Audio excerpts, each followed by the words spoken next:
চাৰিলেন যুক্ত ৰাষ্ট্ৰীয় ঘাইপথ পুনৰ মেৰামতিৰ নামত নগাঁৱত ব্যাপক বিসংগতি।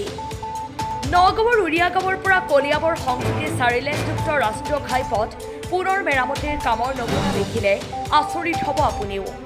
চাৰিলেন যুক্ত ৰাষ্ট্ৰীয় ঘাইপথ পুনৰ মেৰামতিৰ নামত নগাঁৱৰ চামগুৰিৰ পথৰ ভঙা অংশত কেৱল শিলৰ গুড়া আৰু কলা ৰঙৰ তেল সানিয়েই দায়িত্ব সামৰিছে গংগা সাগৰ নামৰ পথ নিৰ্মাণকাৰী প্ৰতিষ্ঠানৰ কৰ্তৃপক্ষই।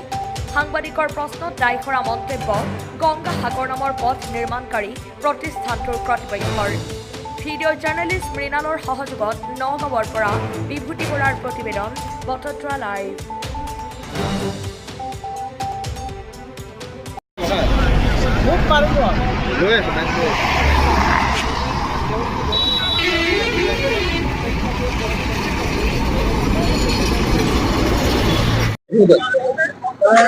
এইটো কোনটো ৰাজপথ হয়? এইটো NH37। ক'ৰ পৰা ক'লৈকে গৈছে? এইটোতো ধৰক ৰাস্তাটো একদম উৰিয়াগাঁৱৰ পৰা কলিয়াবৰলৈকে, কিন্তু ইয়াত তিনিটা 127 নং। বৰ্তমানে 127 নং আৰু তিনিটা পেকেজ আছে। আমি এটা 8.5 কিলোমিটাৰ গংগা সাগৰ মাজত আছে, তেলেগাঁৱৰ পৰা ঘটংগালৈকে। চাইলেণ্ট যুক্ত পথ। চাইলেণ্ট যুক্ত পথ। এতিয়া পথটোৰ নিৰ্মাণ কাম সম্পূৰ্ণ হ'ল নে নাই? না, মেইনটেনেন্স চলি আছে, সম্পূৰ্ণ কি মেইনটেনেন্স, কি কাম চলি আছে? মেইনটেনেন্স ধৰক ক'ৰবাত পথ হৈ গৈছে, ক'ৰবাত ৰাস্তা ক্ৰেক হৈ গৈছে, ক'ৰবাত গছ পুলি মৰি গৈছে, এইবিলাক চাই চিতি মানে ৰাস্তাটো যাতে সুৰক্ষিত থাকে তেনেকুৱা। আপোনালোকে মেৰামতি কৰি আছে, মেৰামতিটো কিহৰ কাৰণে কৰি আছে? এইটো আমি ইয়াত ক্ৰেক হৈ গৈছে, এইকাৰণে মেৰামতি কৰি আছো। কেনেকুৱা হৈছিল? ক্ৰেকটো কি হৈছিল? ক্ৰেক মানে ৰাস্তাখন ফাটি গৈছে, বৰষুণ আহিলে ৰাস্তাটো মানে ইয়াত পথল হৈ যায়। আপোনালোকে মেৰামতি এষ্টিমেটৰ মতে কেনেকুৱা ধৰণৰ কি কাম কৰিছে? এষ্টিমেটৰ মানে আমি এষ্টিমেটৰ মতে 5 বছৰ ৰাস্তাটো বহি যাওক, গাঁত হৈ যাওক, কোম্পানীয়ে এইটো বনাই দিবই লাগিব।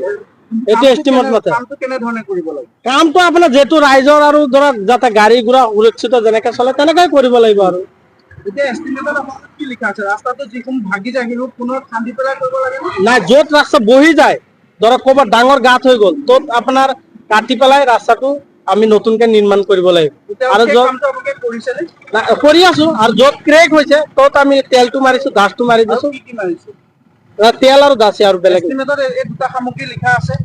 এষ্টিমেটত লিখা মানে নাই, 5 বছৰ ৰাস্তাটো যেনেকৈ হওক আমি মানে ইয়াত কভাৰ কৰিবই লাগিব। আপোনালোকে এষ্টিমেটৰ আপোনালোকে বোকা দি হ'লেও আপোনালোকে ৰাস্তাটো গোটেই ৰাস্তাটো যাতে বেয়া নহয়, সুৰক্ষিত কাৰণে যিটো আমি যেনেকে ৰাস্তাটো বচাই ৰাখিব লাগিব। মেৰামতি নামত কিমান কোটি টকা আছিল?